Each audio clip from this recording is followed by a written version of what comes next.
Jalen just got pushed off the bridge, ladies and gentlemen, and you know it's very sudden, right? It's very sudden. I hop in my roundtable chat box, and you know we're gonna have the roundtable tomorrow, and whatnot. So y'all be sure to tune in there. We're definitely gonna be talking about this, you know, after a night's rest and some nuanced, you know, thought about it. But just my immediate reaction to it is kind of interesting, right? Because we felt like this was gonna happen.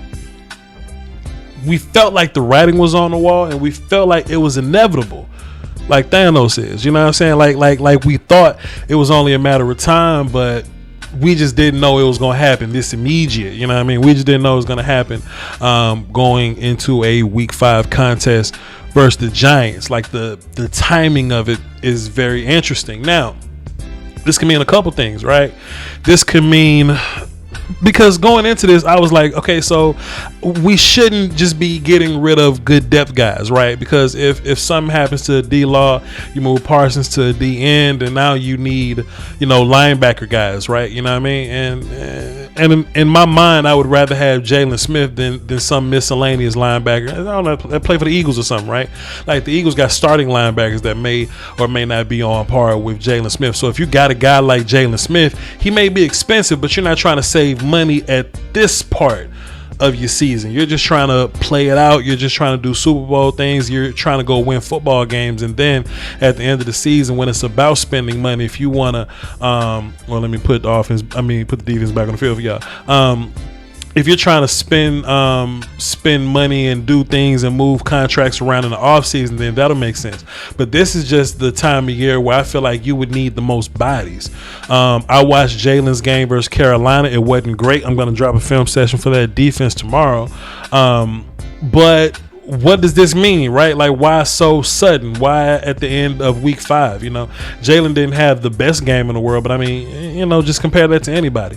What this probably says to me is that, so we know the whole Micah Parsons thing bumped everybody down one spot, right?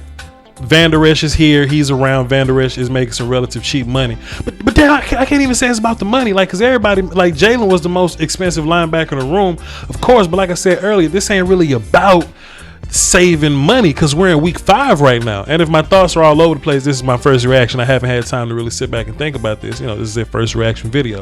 I have a better thought about this tomorrow, but this is not about saving money. So it's just kind of weird, the timing of it. But in my mind, if you feel like your linebacker room is fine with Parsons and Keanu Neal and Van Der Esch, then I guess, you know, it'll make sense, I guess, for you to move on from Jalen Smith or something like that. Either that, or here are my other two Illuminati theories, right? They've been trying to trade him the entire offseason, but nobody wants to take bait on him, right?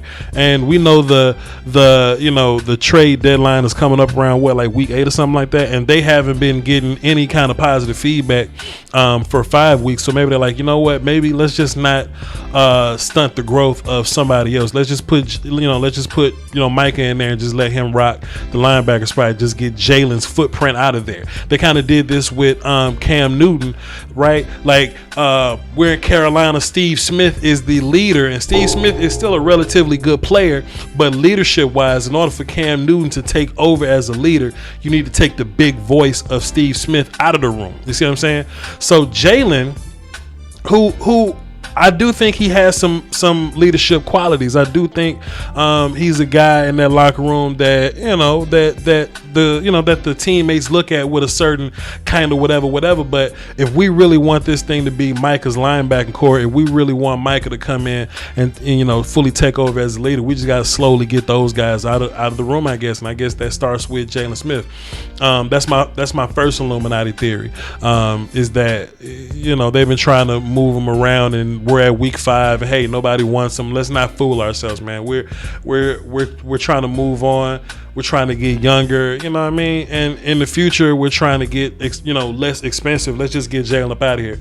Now, I don't like Jalen's film, and a lot of other people this year haven't been liking Jalen's film, but maybe the writing was just on the wall so bad that we just see Michael flying around and what he does for his defense speed-wise, or what Keanu does for his defense speed-wise. You know what I'm saying?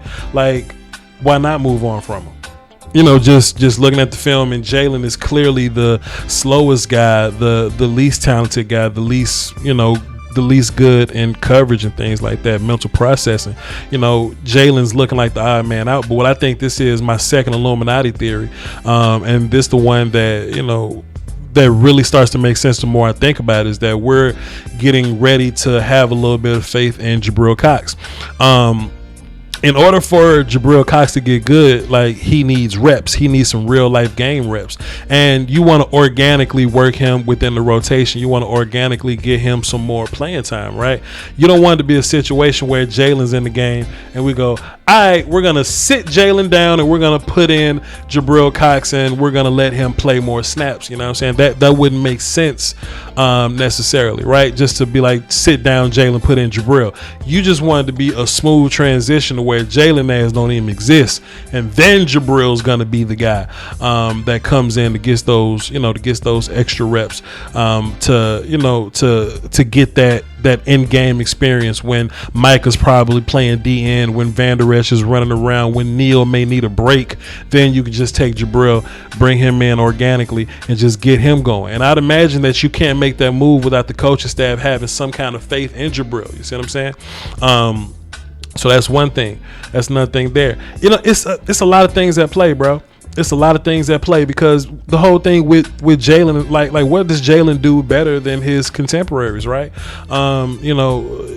In terms of being a cover guy, like, there's better cover guys than Jalen. There's better running hit guys than Jalen. And there's some Cowboy fans that'll be like, but Voch, like, can we use Jalen like as a pass rusher? Can we just put him down in a like a DN stance and let him rush? I mean, you could, but is he better than Parsons or Basham or Randy or Dorrance doing that? You see what I'm saying? And my answer is no. So Jalen not only is your fifth linebacker, but he's your fifth best pass rusher. I mean, you're running out of places. You're running out of places to play him. And Jalen doesn't show you the type of athleticism anymore that you can just take him and put him on, like, kicking game, punt return kick.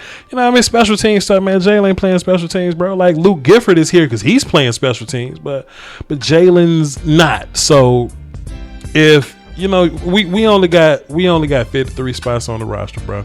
We only got 53, and I want everybody to be successful. I don't want nobody to get fired, because I've been fired before. You know what I'm saying? And good play there, Jalen. Just to say something cool about you before you leave, bro. But like, this was bound to happen, bro. Like, the writing was on the wall. I just didn't know it was going to be this early. Like I said earlier, which just leads me to believe that they've been trying to move him, but they just couldn't.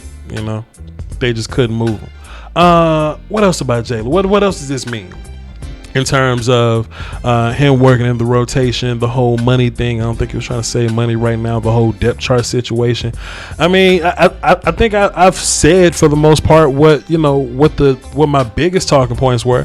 I'm sure the more I think about it, we can do a little something tomorrow. We're gonna do the round table. We can all come together and talk about it and fuss about it there, and we can just console Okoye, because what I'm saying, Okoye got a soft spot for Jalen. But even Okoye knew that when you look on the field and you see Micah running around and you see Neil running around and then you go and see Jalen running around, it's a clear little difference. Clear little difference. You know what I mean?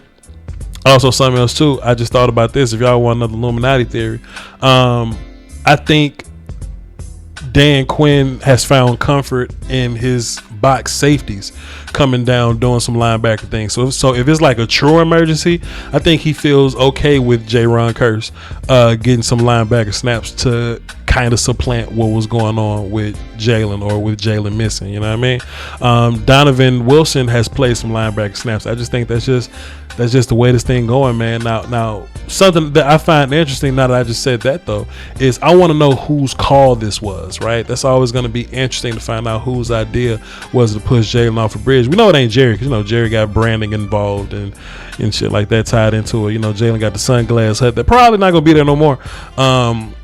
It's probably in his contract to be there still. I don't know, but I wonder whose idea was, like, who pulled the trigger on this. Is it Stevens?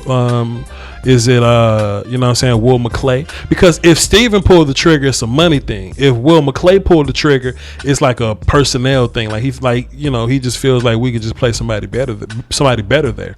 But if Dan Quinn pulled the trigger, then this shit was a wrap to start with. We can go ahead and say night on that. You know what I'm saying? If Dan Quinn was the one that was like, hey man, look, I didn't have a place for him, no way. He ain't my guy.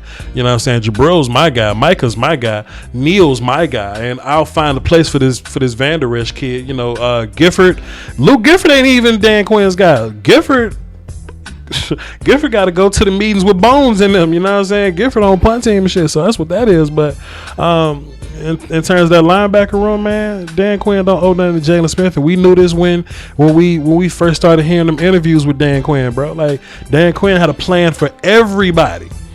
Don't ask Dan Quinn, man, what's your plan for Austin Fiolu, the undrafted kid that we got from Oregon, undrafted guy. They're like, oh, we're gonna do this with Austin, man. The undrafted kids had plans with Dan Quinn. Yo, Dan, what you think about Jalen? What position he gonna play? He gonna play linebacker. Hey, we'll just move on. You know what I mean? Dan ain't got nothing for us. Or Dan ain't got nothing for Jalen, rather. So, hey, Cowboy fans, you got what you wanted. You know what I'm saying? Y'all got Jalen up out of there. Am I happy or am I upset about this move? Well, y'all just gonna have to find out on the next episode. The Roundtable comes out tomorrow. That'll be Wednesday at 9 p.m. Central Time. So be sure y'all come tune in. All right. Follow me on Twitter, VOCHLOMBARDI. Y'all watch my film session that I dropped today. Today's Tuesday, and y'all drop the one I'm gonna drop tomorrow before the Roundtable or whatever, which involves a Jalen Smith play. Doing piano stuff. All right. Y'all hold down for the Doski Woski, Peace, man. Till next time. Peace.